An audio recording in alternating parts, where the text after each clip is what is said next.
বেশ কিছুদিন ধরে তোমাদের সাথে কোনো ব্লগ শেয়ার করতে পারছি না। তো অ্যাকচুয়ালি আমার শরীর মন কোনোটাই ভালো ছিল না খুব একটা।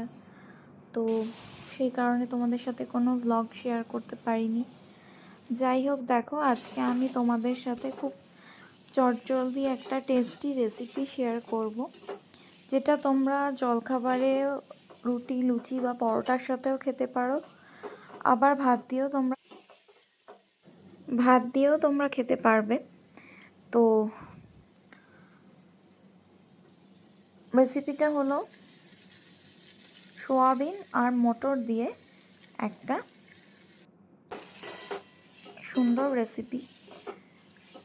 এই রেসিপিটা তোমরা সন্ধ্যাবেলা খিদে পেলে চট করে, হয়তো হাতের কাছে সেরকম কিছু নেই, সন্ধ্যাবেলা বানিয়েও নিতে পারো। তো সেক্ষেত্রে সন্ধ্যাবেলাও তোমরা এটা খেতে পারবে। তো দেখো, আমি প্রথমে অ্যাজ ইউজুয়াল মটরগুলোকে আর সোয়াবিনটাকে সেদ্ধ করে নিয়েছি, তোমরা দেখতেই পেলে। তারপরে ছোট ছোট করে ডুমডুম করে আলু কেটে নিয়েছি। সেই আলুগুলো তোমরা দিতেও পারো, নাও দিতে পারো, আলুটা অপশনাল।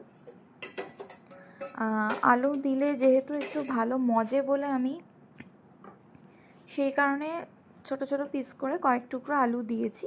তোমরা চাইলে নাও দিতে পারো যদি তোমরা আলু না খাও। আর যারা আলু খেতে পছন্দ করো তারা তো অবশ্যই দেবে। তো যাই হোক, দেখো আমি সোয়াবিন আর মটরটা সেদ্ধ করে নিয়েছি। এবারে আমি ভেজে রাখা আলু আর তার সাথে কষানো পেঁয়াজ এবং মশলা একসাথে করে সোয়াবিন আর মটরগুলোকে কিন্তু মশলার সাথে ভালো করে কষিয়ে নিচ্ছি।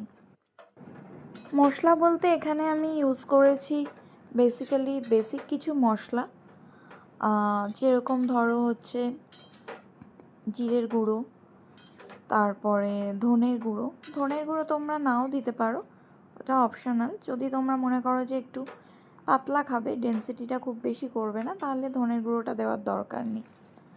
আর যদি মনে করো যে ঝোলটা একটুখানি গ্রেভি টাইপস হবে, একটু থকথকে ঠিক গ্রেভি যদি বানাতে চাও তোমরা, তাহলে গ্রেভিটাকে ঠিক করার জন্য একটুখানি ধনের গুঁড়ো অল্প করে দিতে পারো। এবারে দেখো, আমি মশলাটাকে খুব ভালোভাবে অনেকক্ষণ ধরে কষাতে হবে। তো মশলাটাকে ঘুগনির মটর আর সয়াবিনের সাথে খুব ভালো করে কষিয়ে নিয়ে তারপরে আমি ফুটিয়ে রাখা গরম জল দিয়ে দিয়েছি।